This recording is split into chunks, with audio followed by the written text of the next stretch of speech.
When people come to me and ask me, oh ma'am, I'm chumming. I said, what chumming? What is this funny word? Whosoever is watching this, please never say that you are down, because you're never down because of the periods. You're always up because of your periods. It's high time we break all the shackles and move forward. In case you're having pain, you don't have to torture yourself. Please take a painkiller. Men should equally involve in this process as well. As a young man, I would say that educate yourself. Read about what are periods. I know there are a lot of societies in southern India where they celebrate menarche. Apart from understanding and supporting them emotionally, also things like lifting heavy items were also taken care of, and whatever small way they could help, or even from an understanding perspective, they could understand that there are certain maybe mood swings or whatever, were all taken care of, ma'am. Wow, that's very nice. Even till the age of 10, the students are not educated about the reproductive health. People associate periods as something which is sexual. Yes. It is far beyond that. In Bihar, we have seen that there's a room known as Sahili Kak that is created for girls, where they have a teacher who talks of periods.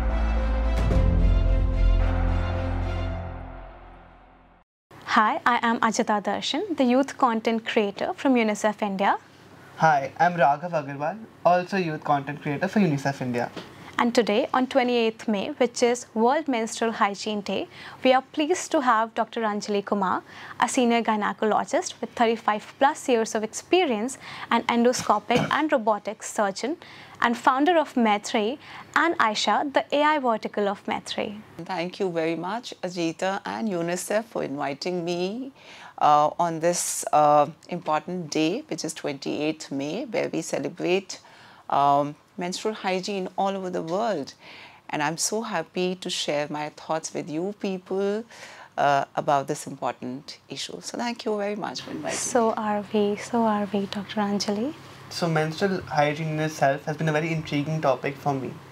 And I'm very curious to get to know more and where this conversation leads us. Sure. I hope it leads to a productive conversation. So we have a lot on our plate today. For example, breaking the stereotypes, talking of the taboos, and breaking the walls of shames around period talks and menstrual hygiene. So what are your thoughts upon it, Dr. Anjali?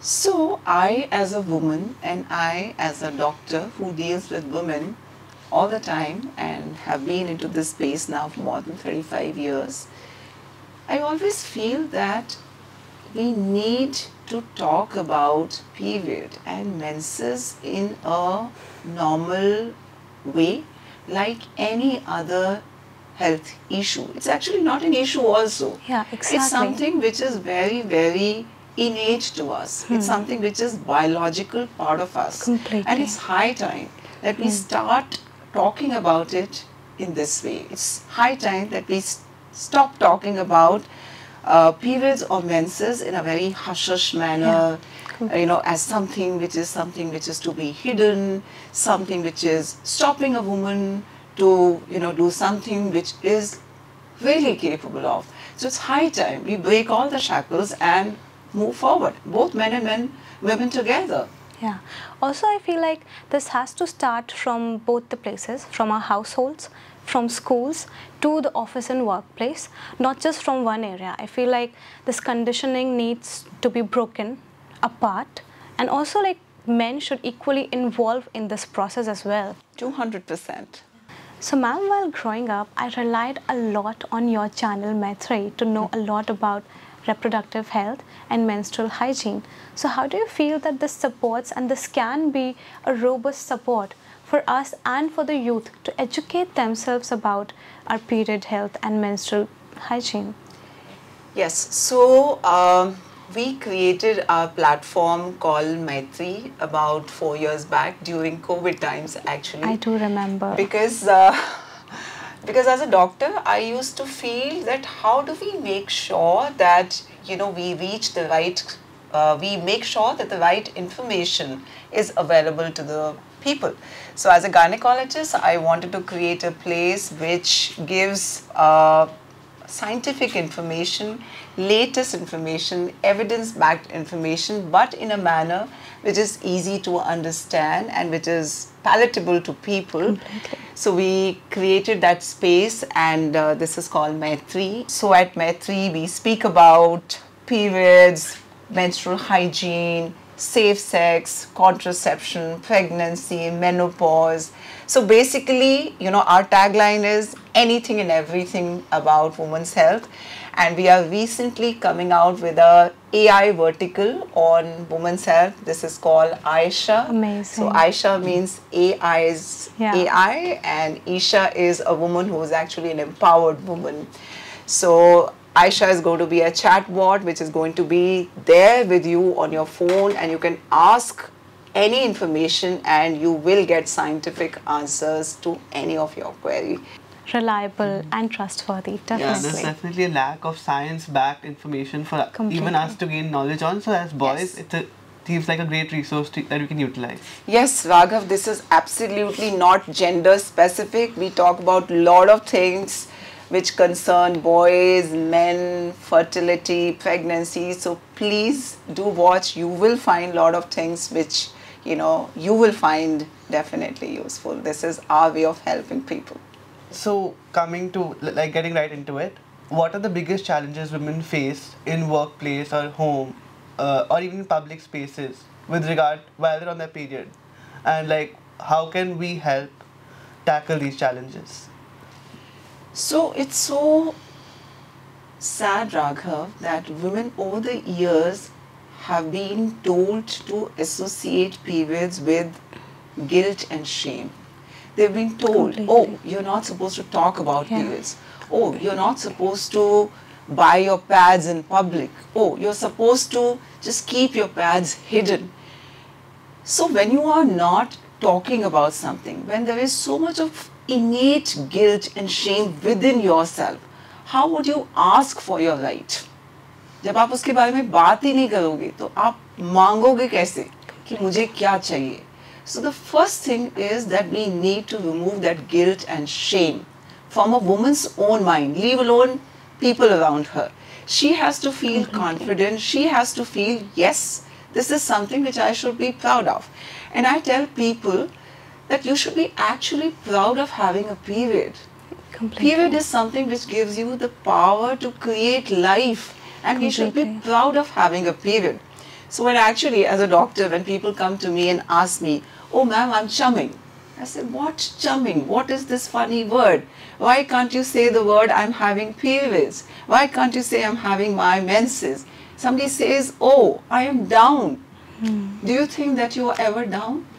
I don't think so. Why should you say that I'm down? Completely. Yeah. So from now onwards, whosoever is watching this, please never say that you are down, because you're never down because of the periods. You're always up because of your periods. Completely. So anyway, it's not a question between men and women who is up or down, but for women, we've been told from ages that woman during the period is down. Probably that's how this word has come. Somehow as a doctor, I really don't feel, I don't understand how come this phrase has come. So this is the first thing I think we have to tell every woman, young or old, that you are never down. So start talking about periods so that it shows that you're proud of having a period, and we should be. I know there are a lot of societies in southern India where they celebrate menarche, where, you know, there is a proper function which happens in a society which celebrates a woman going into womanhood. And that's the kind of pride which we now need to get into our societies. Only then, you know, a girl will stop saying that I'm down. So, of course, you know, how can we normalize as, you know, men surrounding, you know, the women in our family? So, most important is, as a young man, I would say that educate yourself. You know, read about what are periods. And, you know, we must always think it is not a woman's issue. It's not a girl's issue. It's the issue of the society. It's our collective responsibility. It is our shared responsibility. It's only because of women having a period that the human species is going further. Completely, So yeah. we must educate ourselves, because when you educate yourself about having a period, then you will be more empathetic, more supportive. Sympathetic is not a right word actually. No, I don't Empathetic think- towards a thank woman. God.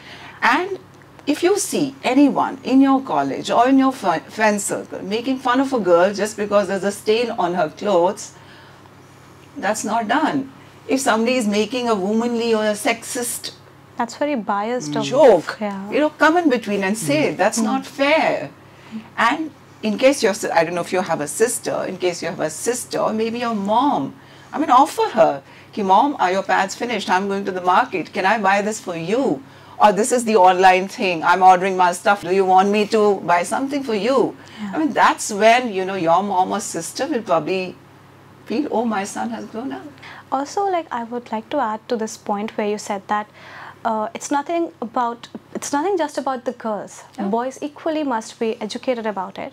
And in schools in India, predominantly, we see that when that right age comes of those students to teach them about sex education, boys and girls are taught in different rooms. Still, still it's prevalent that boys and girls are taught differently about it, and that even promotes gender biases in our country. So how do you feel that this can be changed, and like what is the right age for a girl and a boy equally to learn about periods? It's very sad that we've not really come a long way. Yeah.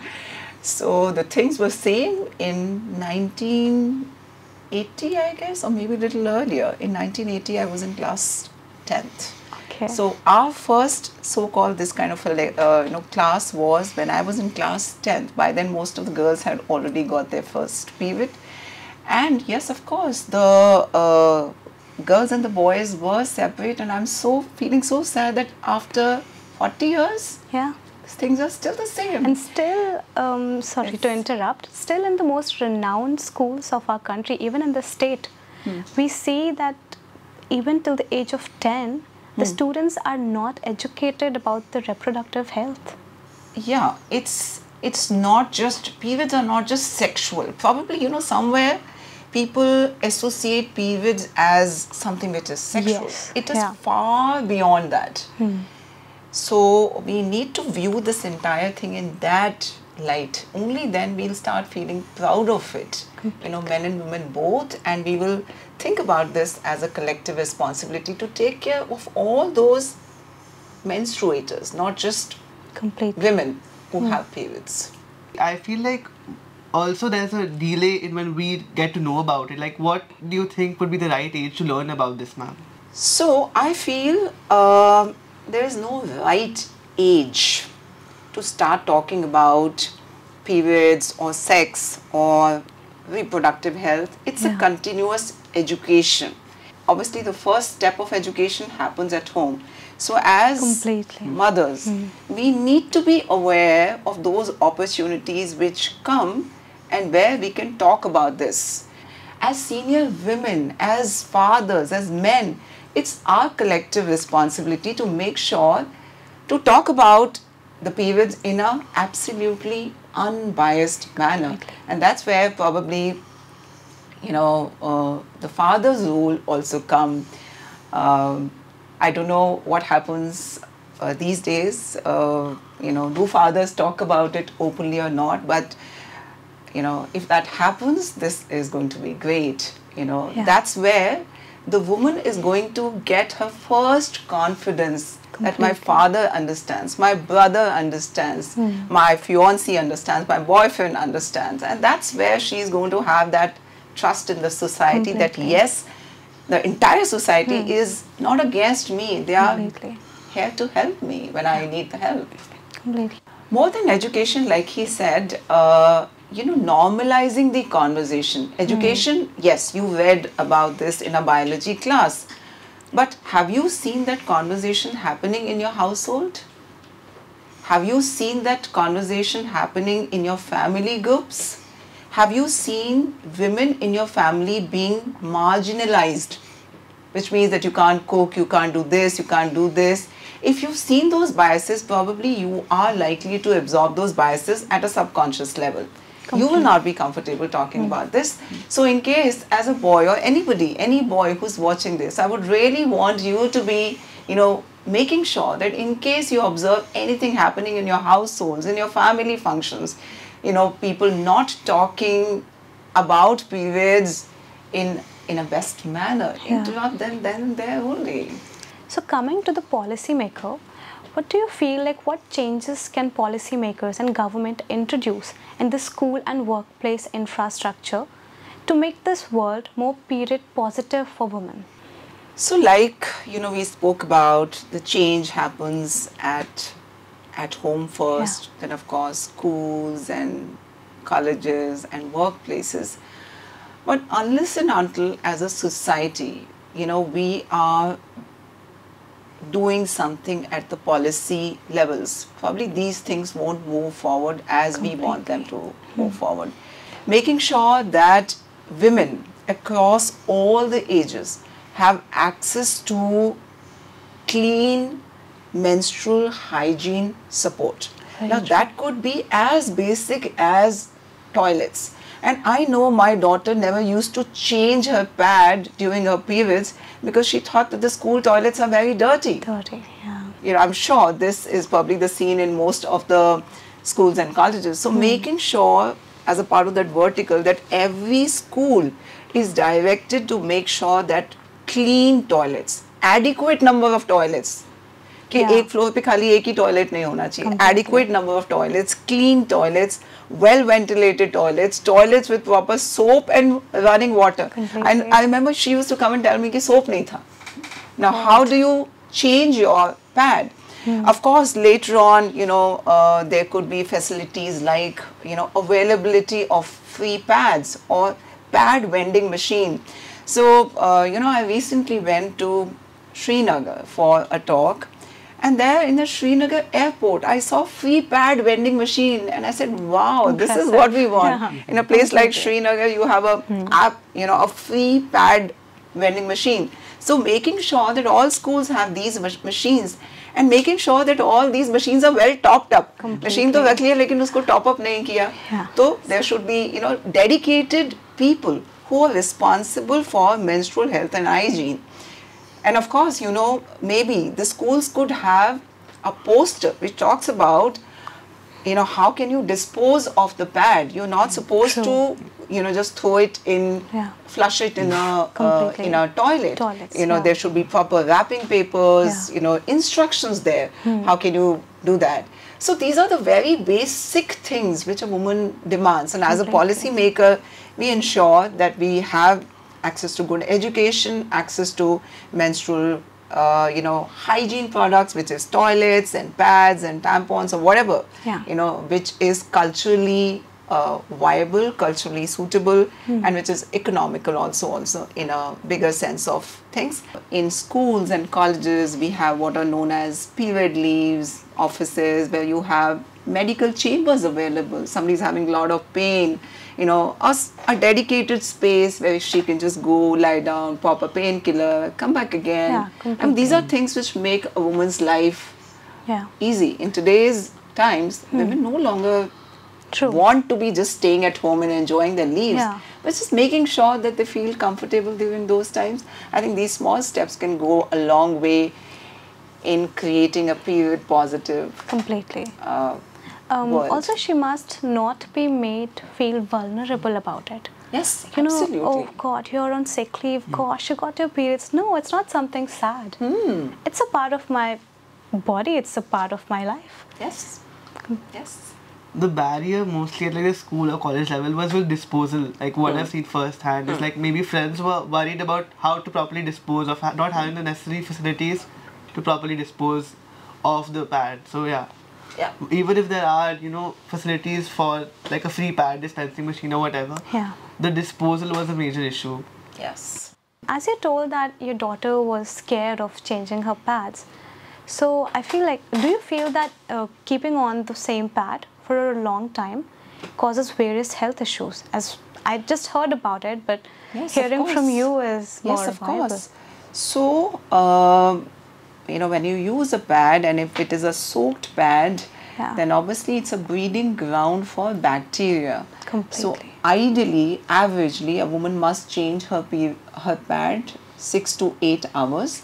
Okay. Maybe on second day or third day when the flow is little more, she might need to change her pad every 4 hours, and later on maybe 8 hours, but I think certainly not beyond 8 hours. Okay. And it varies as per the flow, right? Flow and the days of your cycle. Okay. It's taking a painkiller, also some go through terrible cramps and some do not go through cramps and some go through body pains. And how does that makes a difference? And just to add to this, like how does the heating pad, help in like, and what capacity does it help? Because a lot of what I have seen is people offer heating pads, like from what we know. So how effective is that truly? So first of all, let's talk about why do you get pain during periods, Completely. right? Yeah. So having a period, I hope you know, is a very basic physiological process whereby the lining of the uterus, which builds up every month, is shed towards the end of the month. So here the uterus contracts to push that lining out. There's a chemical in the body which is called prostaglandin. Now that makes the uterus contract and it helps to shed that lining. Now that chemical, prostaglandin, causes pain. So the purpose of that pain is not to trouble a woman. The purpose of that pain is to make sure that the lining is sheds. expelled or shed Yeah. properly. But sometimes this pain could be more for some people. Now there are lot of reasons for that. There could be some medical reasons, some serious reasons, some not very serious reasons. But the most important message which I want to give to all those people who are watching this is that taking a painkiller during your periods is absolutely okay. Completely. So, there are a lot of options available. You can ask your doctor. There are over-the-counter medications available. So, in case you are having pain, you don't have to torture yourself. Please take a painkiller on day 1, day 2, day 3. But in case you need to take a painkiller all 5 days of your periods, probably that could be indicative of some serious underlying problem. Yeah. So in that case, definitely visit a proper gynecologist. I mean, coming to heating pads, like how effective Sorry, are I they? forgot that. So anything which helps in your pain, whether it is a painkiller, whether it is a heating pad, is perfectly okay. I don't know what kind of heating pads are available these days. If they are very bulky, they may not be practical to take to your schools and colleges. Completely. But definitely when you come back home, you can use a nice hot water bottle or a heating pad, nice chocolate drink, Yeah. relax. That's great. So comforting. Sounds really good. So as you know, initially in earlier times, girls used to drop out of their schools as they hit their periods. But now in Bihar, we have seen that there's a room known as Sahili Kak that is created for girls where they have a teacher who talks of periods, who teaches them about periods and menstruation, female reproductive health, provides them with amenities and needed care and help. So wouldn't it be so beautiful if this spreads across the whole country? Wow, I'm so delighted to hear about this. This is so beautiful.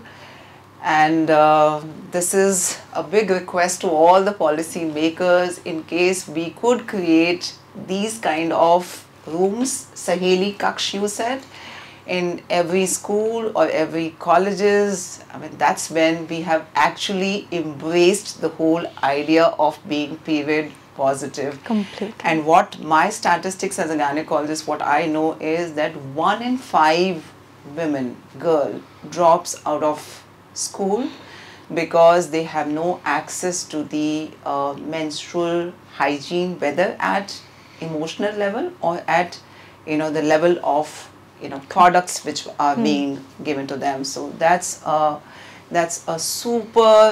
brilliant idea. I mean, coming to like, let's say menopause, like a lot of people around, like my parents, friends and all, they know how to deal with periods, but when it comes to menopause, there's a lack of information, or you would say lack of awareness with regards to how to deal with the changing hormones. So how does actually one truly deal with menopause? and how to be supportive during that time or that phase. No, that's very good. We've been talking about menstrual hygiene, young girls, but nobody talks about older women. So, yes, the most important thing is once again education and awareness about this entire thing. The way the periods start, the periods end also. So, when the periods pause, it's called menopause. So, menses, pause, it's menopause. Of course, that's the time when a lot of physiological changes happen in a woman's body. A lot of mood changes, maybe sometimes loss of energy, weight gain, and serious medical conditions like osteoporosis, problem with the cardiac health and all that. So the most important thing is that men in the family first of all need to be aware of all this and making sure that they come out as a supporting hand rather than just telling a woman, oh, you're just having mood swings, why are you doing this or that. Offering your helping hand, offering your supportive help at that point definitely would make go a long way. So the most important thing is awareness and education around this whole issue. Also, I would like to bring clarity to this very common misconception that menstruation is held and understood synonymous with menstrual cycle. So can you bring this clarity that I think we as women know that menstrual cycle is a 28-day cycle, starting from our follicular phase to our luteal phase, and menstruation is that 5-day period when we bleed. So what is your take upon it? And I want, again, anybody who's watching this is that they must understand that menstruation is definitely a part of the menstrual cycle. It's actually a finale of that menstrual cycle. And coming to that 28 days, it's not a 28-day cycle for everyone. So let's talk about what is a normal period. A normal period could last anything between 22 to 35 days. Okay. That's normal. So if your period length is 22 days or somebody 35 days, that's also normal. The amount of bleeding, 2 to 8 days. It's not just 4 to 5 days. For some, it could be 2 days. For some, it could be 8 days. That's perfectly normal. There should be no bleeding in between two periods, which means once this period has stopped and once this period has begun, in between there should be no bleeding. And you might need few painkillers here and there, but there should not be continuous need for painkillers. And there should be no bleeding post-menopause. There should be no intermenstrual bleeding. And there should be no post-intercourse bleeding. This is what constitutes a normal period. And that's a very common myth that was floating across the internet. And I hope we are clear about it now, that it's not just 28 days. Yes. It's different for all of us. Yes, it's different for all of us. So thank you so much, Dr. Anjali, for sharing your valuable insights with us. And it was so beautiful to talk to you today. And I hope our audience is able to break the walls of shame through this podcast and embrace periods as a natural process and make this world a period-friendly world. Yes, thank you, ma'am. Like, definitely for me also as a boy, it was really informative. I got to know a lot more about periods in themselves and, what are the common misconceptions that one has, faces.